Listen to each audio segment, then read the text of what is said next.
Hello and welcome back students. तो start करते हैं आज का सेशन, जिसके अंदर आप देख रहे हैं एक प्रेडिक्शन का क्वेश्चन है जो कि प्री लेवल का है। लेकिन ये क्वेश्चन स्टूडेंट्स ने जब सॉल्व किया तो काफ़ी डिफिकल्ट लगा उन्हें, और उन्होंने मुझे इसका स्क्रीनशॉट भेजा और बोला कि सर ये वाला क्वेश्चन आप सॉल्व करके बताइए। तो आप देख सकते हैं यहाँ पे ये जो क्वेश्चन है, यहाँ पे इस तरह का मेरे पास एक क्वेश्चन आया था। तो मैं यहाँ पे इसका आपको सॉल्यूशन बना के भेज रहा हूँ प्रॉपर। और आपको किसी को भी स्टूडेंट को किसी किसी क्वेश्चन में प्रॉब्लम आती है तो आप किसी भी क्वेश्चन का स्क्रीनशॉट लेकर के मुझे आप मेरे नंबर पे या टेलीग्राम हमारा जो पेज है उस पर भेज सकते हैं। फिर देन उस क्वेश्चन को मैं आपको सॉल्व कराता हूँ। सो स्टार्ट करते हैं अपने इसी क्वेश्चन को। हमारे पास क्वेश्चन में क्या बोला गया है, there are 8 members in a family of 3 generation. तो जैसा बोला गया हमने वैसे लिख लिया। कितने मेंबर है? 8 मेंबर्स है। ओके, 3 जनरेशन दे रखी है तो हमने लिख लिया 3 जनरेशन है। तो 3 जनरेशन आ गए यहाँ पे। And which 2 are married couple, जिसमें से तो बताया जाता है 2 मैरिड कपल हैं। 2 मैरिड कपल हैं, ये आपको बोला गया है। And only 3 are male members, यानी कि 8 मेंबर में से 3 मेल मेंबर है। अगर 8 में से अगर 3 मेल होंगे तो फीमेल कितनी होगी? 5 फीमेल्स हो जाएगी। क्या आपको इतनी बात क्लियर है? तो यहाँ तक अपने इन्फॉर्मेशन को रीड कर लिया है। आगे इसने बोला कि D is the daughter of F. जो डी है वह डॉटर है। किसकी डॉटर है? एफ की डॉटर है। तो एफ का प्लेस अबव होना चाहिए। D is the daughter of F.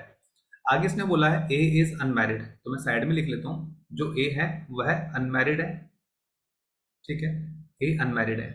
आगे इसने क्या बोला? F S only 2 children. F के केवल 2 ही बच्चे हैं। अगर एफ यहाँ पर है तो हो सकता है एक इसकी चाइल्ड यहाँ पर हो, वो बेटा भी हो सकता है और बेटी भी हो सकती है। तो एज पर इंफॉर्मेशन एफ के केवल 2 ही बच्चे हैं। एक तो डी है यहाँ पे और दूसरा चाइल्ड यहाँ पे कोई भी हो सकता है, उसका प्लेस हमने यहाँ रख दिया। तो ये इन्फॉर्मेशन भी कंप्लीट हो गया।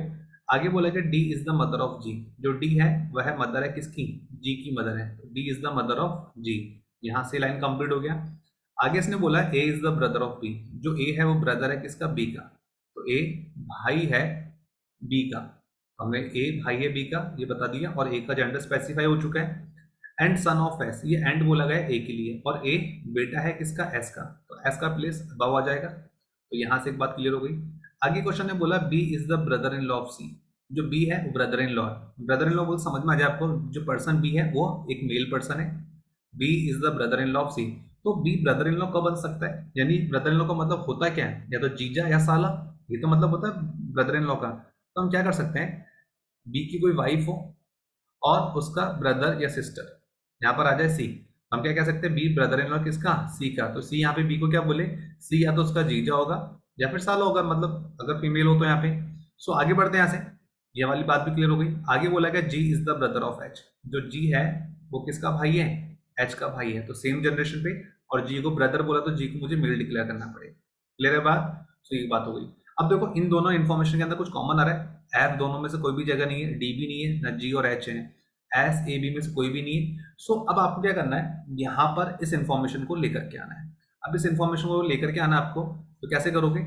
सबसे पहले अपन क्या करते हैं, इस इंफॉर्मेशन को इसके पास आते हो, देखते हैं कि हम क्या एक्सपेरिमेंट कर सकते हैं। देखो एग्जाम के अंदर जब ऐसा क्वेश्चन आएगा तो बहुत सारे स्टूडेंट यहीं पर ही आके अटक जाएंगे, क्योंकि एज अ स्पीड ब्रेकर मिलेगा, उनको समझ में नहीं आएगा कि कौन सी इन्फॉर्मेशन को हम कहाँ पर और कैसे मर्ज करें।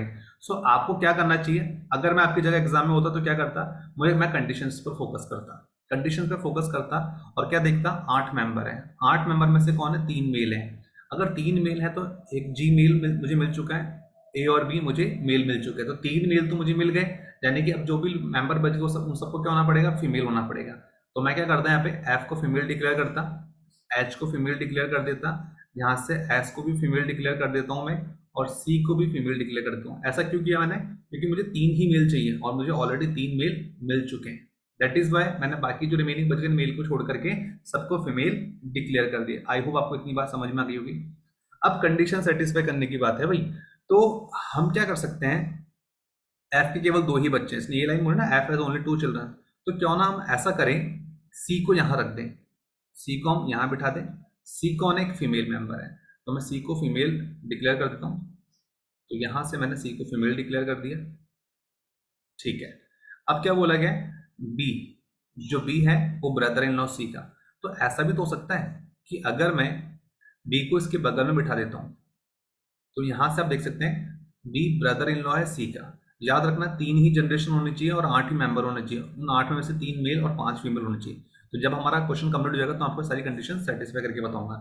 तो यहाँ पर आप देख सकते हैं B brother in law C का। तो जब मैं बी की वाइफ डी को डिक्लेयर कर दूं और डी की सिस्टर दी सी है, तो बी ब्रदर इन लॉ कहलाएगा सी का। तो ये वाली बात क्लियर हो गई।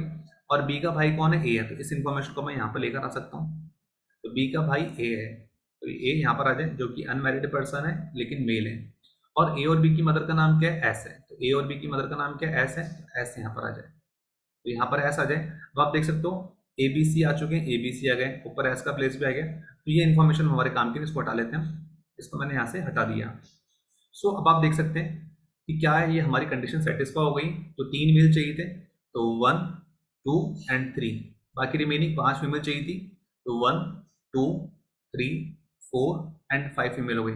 टोटल नंबर ऑफ पर्सन कितने चाहिए थे, 8 मेंबर चाहिए थे। तो 1 2 3 4 5 6 7 8, 8 लोग हो गए। 3 जनरेशन, पहली जनरेशन, दूसरी जनरेशन, तीसरी जनरेशन। अब हमारे क्वेश्चन ने क्या पूछा, उसको फोकस करो एक बार, क्या लिखा हुआ है इधर देखो। How is D related to C, जिसका नाम पहले आता है उसके रेस्पेक्ट में आंसर किया जाता है। तो मैंने क्या कहा, जिसका नाम पहले आता है उसके रेस्पेक्ट में आंसर किया जाता है। तो यहाँ पे डी का नाम पहले है, तो देखो डी और सी का है कहाँ पे, यहाँ पर डी है, मैं कलर थोड़ा चेंज कर लेता हूँ, यहाँ पर डी है और यहाँ पर सी है। सो डी क्या रिलेटेड है, सी से, तो D is the sister of C, तो यहाँ पे आंसर बनेगा D is the sister of C. आगे इसने बोला है how is G related to B, तो बताइए जी कैसे रिलेटेड बी से। तो देखो जी की मदर डी है और डी का हस्बैंड बी है, तो क्या कह सकते हैं, जी चाइल्ड है बी का और जी बेटा है बी का, तो यहाँ पे G is the son of B होना चाहिए। According to option, option number B will be the answer. So guys ये इसका करेक्ट आंसर है। आई होप आपको इस अरेंजमेंट समझ में आ गया होगा। तो आपके पास में जितने भी क्वेश्चन इस टाइप के, मुझे आप इसके स्क्रीनशॉट दीजिए, डायरेक्टली मुझे फॉरवर्ड कीजिए, मैं आपको इसके सॉल्यूशन भेजूंगा। तो चलिए गाइस आज के लिए सेशन में इतना ही, कंटिन्यू करते अपन फिर किसी नेक्स्ट वीडियो में। Thank you guys.